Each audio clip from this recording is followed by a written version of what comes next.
Alright, welcome back to the second part of the 2017 NFL mock draft with Wanzo Sports Talk. In the first video, we carried off on 16, and now we are on 17. Yeah, so we're just going to continue this draft right from where we left off, just because we didn't want the first video being too long, with pick number 17.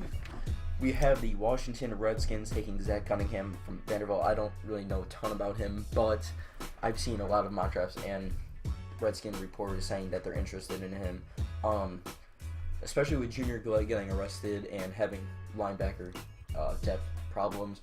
Zach Cunningham definitely can solve that problem. He's also a great sideline-to-sideline player who can make all the tackles, like a guy like Sean Lee, who's also in their division on the Cowboys. And like I said, they really need a linebacker to adjust their depth. No, and I heard he could be one of the most underrated college linebackers in all of college football. A lot of people have been saying that, and I 100% agree with it, because he's a stud. So with the 18th pick in the 2017 NFL Draft, the Tennessee Titans will select John Ross from Washington, 5'11" wide receiver.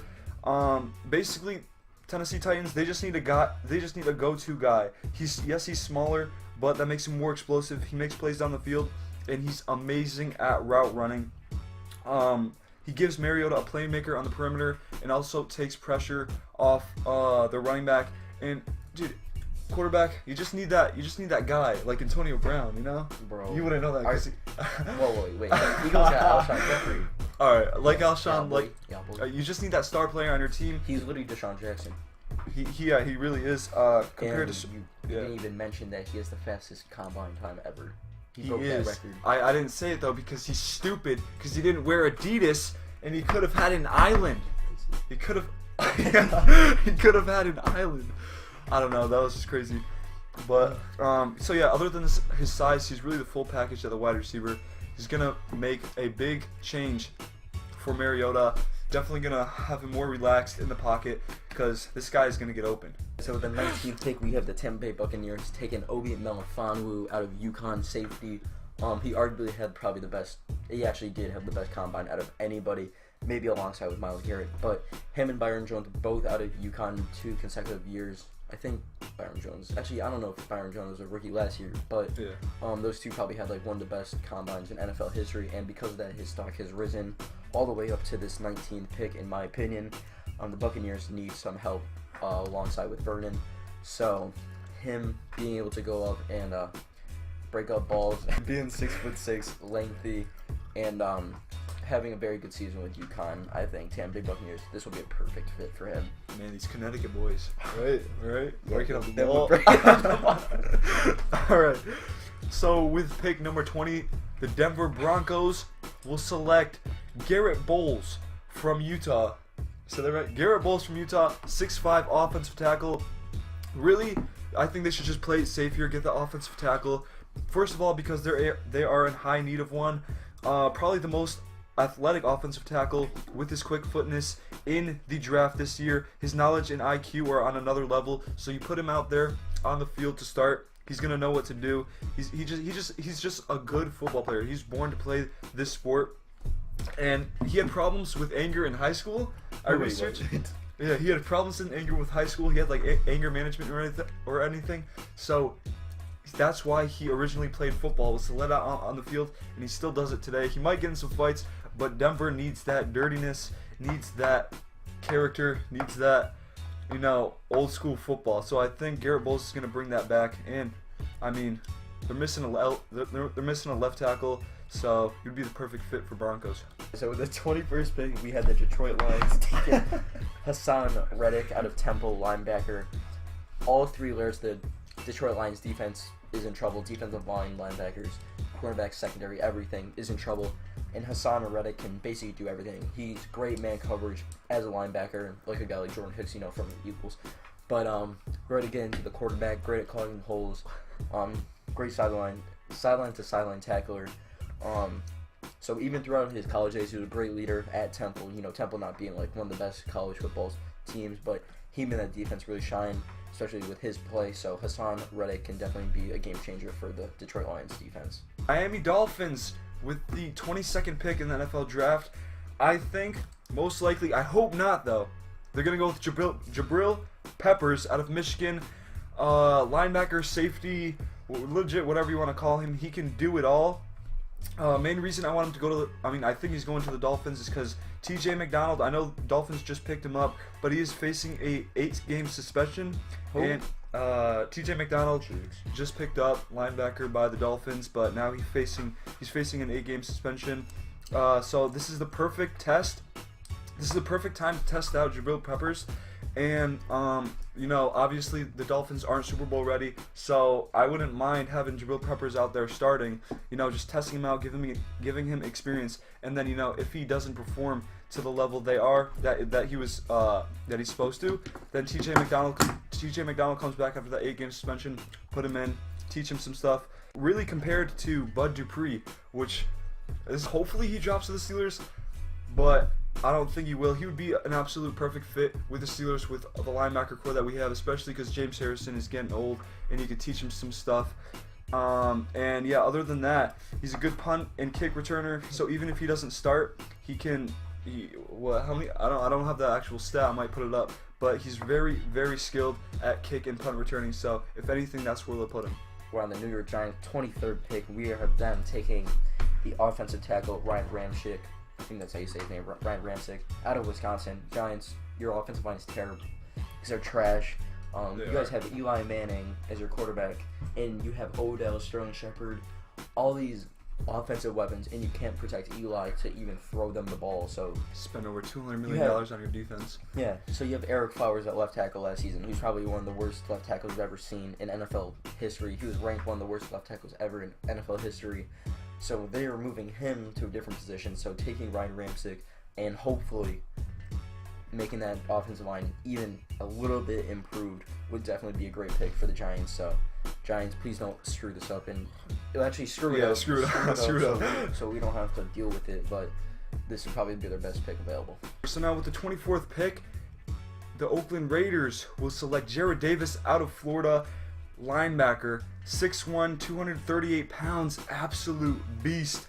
Honestly, I can see him as the next Ray Lewis or James Harrison, but faster. Dude, this kid is absolutely insane. He would be an absolute great fit in Oakland because they need a better linebacker core, and he just has that killer linebacker mentality. And he knows how to lay the boom with great tackling techniques, which is very hard to find in the NFL today, especially with Reuben Foster. I mean, he lays the boom, but his tackling techniques, they're not the best, which results in a lot of injuries. He's got a great tackling technique when he hits them hard. No, but this guy can absolutely lay someone out with still having good technique, so has good IQ and everything. Oakland Raiders, hopefully you get him. You need him. That was 24? Yep. Alright, so with the 25th pick, we have the Houston Texans taking the best available quarterback available, whether it's Mitch Trubisky, which if he did fall to the Texans, they'd either take him, Deshaun Watson, or Deshaun Kaiser, or even the guy out of Texas A&M, Mahomes. I don't even know how to say his name. But after trading Brock Osweiler to the Browns, they are in deep trouble for quarterback. There was rumors that they were going to get Tony Romo earlier in the offseason, but he's gone. He's not going to go there anymore. So there's really not a ton of risk at taking a quarterback here this late in the first round. So why not take a guy like Deshaun Watson, who was projected earlier in the draft to go like 5th, top 10. So why not go with him and see how he plays under their system? And I think quarterback would be the right move here. Yeah, I can see that. I definitely don't see a lot of quarterbacks going now. So, just because I don't like the quarterbacks in this draft.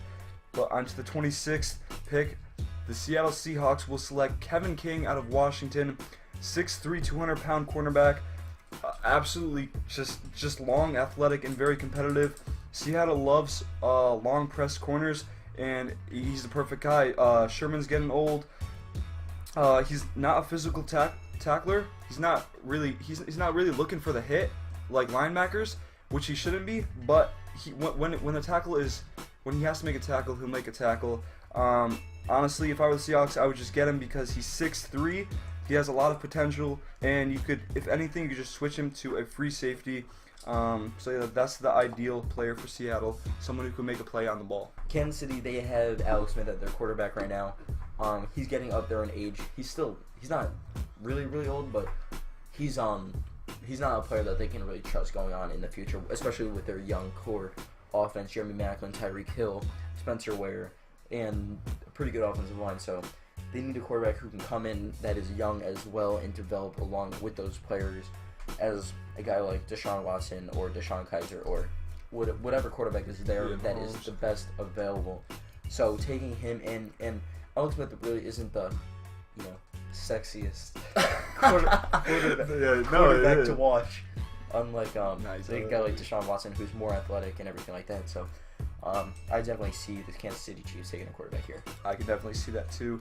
Moving on to the 28th pick in the draft, the Cowboys will select Marlon Humphrey from Alabama. The cornerback, 6 foot, 197 pounds. He's physical. He knows how to tackle, and I think he is probably the best defender, the best defending cornerback in this draft. He knows how to defend the pass without getting pass interference, and just has overall a great football IQ.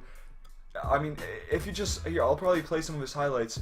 It's absolutely crazy. This guy could have gotten pass interference so many times, but just the football IQ that he has, he knows what to do in every situation, and he's never put under pressure. He's a perfect fit in Dallas because they just lost Brandon Carr and Morris Claiborne in free agency, so this will fill their secondary needs as a great cornerback. So with the 29th pick, I have the Green Bay Packers taking Joe Mixon. I think that's how you say his name. But he's a running back. He was probably gonna go like top 15 before he punched a woman in the face and got arrested. So the guy's even though he's a running back, he's got great hit power. Yeah, obviously. They're comparing him to a guy like David Johnson and Le'Veon Bell. He can do absolutely everything. He has great speed, receive the ball, go in the hole. He has great patience, but since he did punch a woman in the face, his stock did go down a little bit. So teams are gonna pass up on him, even though he's probably one of the best running backs in the draft. After Leonard Fournette or Dalvin Cook. So, Green Bay Packers adding up another playmaker with Aaron Rodgers, Jordy Nelson, Randall Cobb, Devontae Adams would just be insane.